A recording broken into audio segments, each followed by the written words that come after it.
Je m'appelle Joyce Ormand et je suis écrivain. J'écris depuis 2005. J'ai publié mon premier roman en 2005, donc ça fait un peu plus de 15 ans. Non, justement, j'ai eu la chance d'être publiée tout de suite. Alors, je pouvais avoir des petites pratiques d'écriture parce que j'ai fait des études littéraires, je pouvais écrire dans des revues d'étudiants, mais c'était extrêmement modeste. Mais je m'étais jamais mise vraiment à l'écriture avant d'écrire ce premier petit roman qui est une autofiction et que j'ai envoyé sous la pression d'amis à des maisons d'édition en n'étant pas du tout certaine d'être édité et même pas vraiment certaine de le vouloir. C'était pas un rêve d'enfant. Et il se trouve que j'ai été publiée tout de suite. Et parfois je me dis que si j'avais pas été publiée, j'aurais peut-être cessé d'écrire en fait. Alors ce premier roman, justement, il procède pas d'une décision d'écrire. C'est-à-dire que je me suis pas dit un jour, je vais écrire un livre, je vais écrire mon premier livre, je vais devenir écrivain. Ça, c'est pas du tout passé comme ça. Je crois que pour des raisons de tempérament, j'aurais pas pu faire les choses de façon aussi solennelle, décidée. Ça m'aurait paru un peu fou. Donc j'avais écrit une petite nouvelle pour une revue qui n'existe plus, qui s'appelait Minotaure à l'époque, donc au début des années 2000. Une petite nouvelle qui m'était commandée par des amis et c'était une nouvelle sur les dîners de filles, je me souviens, ça s'appelait le dîner de filles. Donc je décrivais comme ça une scène de dîner entre copines. Et en fait, un des commanditaires du texte est François Bégodeau, qui est devenu écrivain, qui à l'époque n'écrivait pas encore, et on était amis en fait de fac ou amis de jeunesse. Et il aimait bien ce texte et en fait il m'a poussé à le gonfler d'une certaine façon. Il m'a dit mais tu devrais développer tel et tel aspect. Et puis il y avait comme ça une espèce de jeu de ping-pong où je lui envoyais des extraits, il me faisait des remarques et le livre grossissait comme ça presque sans que je m'en rende compte. Et à un moment, voilà, ça a fait 150 pages, hein, c'était un petit récit. Mais il m'a dit mais on a un livre là. Donc tu pourrais l'envoyer à des éditeurs. Donc ça s'est fait comme ça, d'une manière légère. Mais je pense pas qu'il m'incitait en réalité pour des raisons internes au texte, à développer tel ou tel passage. En fait, il m'incitait à faire un livre sans me le dire, quoi, à raconter une histoire sans me le dire. Donc c'était un peu des feintes, je pense, de son côté. C'était plus continuer à écrire en fait l'encouragement. Alors, elle n'a pas évolué sur le deuxième parce que les deux premiers livres relèvent de l'autofiction. Alors, voilà, évidemment, il était plus facile de commencer à écrire en parlant de ce qu'on connaît le mieux, à savoir soi-même. Donc, les deux premiers livres étant inspirés de ma jeunesse, il y a eu une continuité. Il y a eu vraiment, voilà, j'étais dans le récit de soi avec une certaine facilité. Et bizarrement, après le deuxième livre, j'ai eu une espèce de lassitude, voire de dégoût de cette pratique du récit de soi pour moi-même, parce que j'adore lire de l'autofiction, mais moi j'avais plus du tout envie de faire ça. Et donc là, il a fallu basculer dans le récit des autres, d'une autre réalité que la mienne. Et là, je suis passée par le format des nouvelles, justement, qui me permettait peut-être plus facilement de basculer dans une autre narration. Je me suis facilité la tâche. Et c'est ça qui m'a permis d'aller vers le roman après. Je me suis donné un peu comme défi d'écrire un roman avec l'idée que j'étais pas quelqu'un de très imaginatif. C'est pas du tout une manière de me déprécier, hein, mais c'est pas là où je suis forte, c'est pas dans les pouvoirs de l'imagination et de l'invention. Et c'est pour ça que j'ai eu besoin de passer déjà, parce qu'après ça s'est systématisé, par de la documentation, par du terrain, par des rencontres avec des gens qui me parlaient du sujet, par beaucoup de lectures. C'est-à-dire que j'ai compensé cette espèce d'inquiétude face au pouvoir de l'imagination par voilà, il y a l'accumulation d'une connaissance. Et après, il a fallu donc métaboliser cette connaissance dans un récit. Au début, je pensais faire un récit purement documentaire, et puis j'ai basculé dans la fiction, mais avec pas mal de difficultés et avec cette espèce de béquille documentaire qui me permettait de déclencher vraiment de la narration.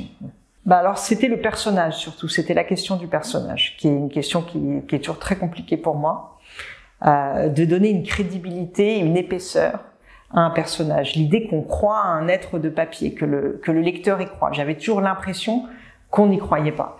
Et voilà, cette difficulté à pénétrer les psychés, à pénétrer une boîte crânienne, à donner à voir l'invisible, l'intériorité. C'est-à-dire que c'est pour ça que moi, quand je décris des personnages, je les décris souvent dans une pure extériorité, des corps, des gestes, des déplacements, une captation comme ça d'une réalité matérielle qui me semblait plus facile à attraper que justement cet invisible complexe de la psyché. Donc la question du personnage, elle était extrêmement difficile pour moi. Je m'essoufflais beaucoup. J'avais du mal à la faire interagir avec d'autres. Donc j'écris des livres qui sont assez solipsistes, où il y a souvent un seul personnage dans des monologues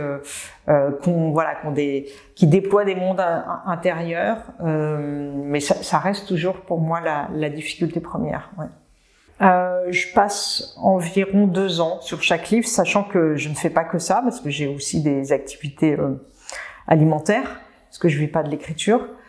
Mais voilà, c'est à peu près 2 ans, mais c'est pas prémédité, mais je me rends compte que c'est à peu près 2 ans, ce qui me semble être justement le signe d'une durée importante et d'une forme de patience et d'immersion dans un sujet. Et en même temps, je suis pas quelqu'un qui pourrait non plus passer 10 ans sur un livre. J'ai d'autres désirs qui naissent assez rapidement. Oui, je réécris énormément. J'ai réécrit jusqu'à 10 fois un livre.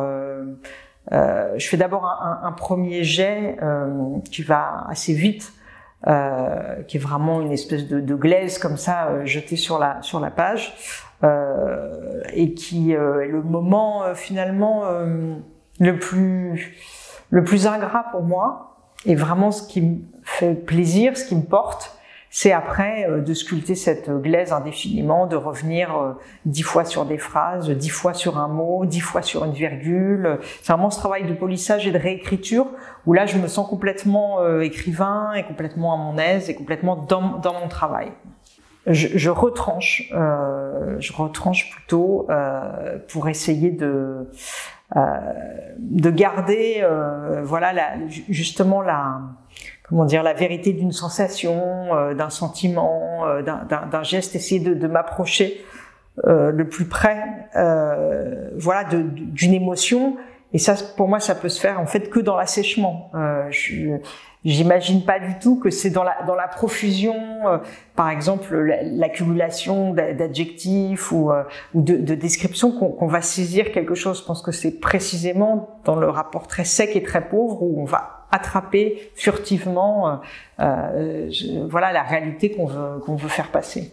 Comme le documentaire au cinéma, en littérature, on fait les mêmes travaux de montage. Donc c'est vrai que je vais prendre des scènes qui sont à 2 bouts d'un spectre temporel, par exemple, pour les fondre.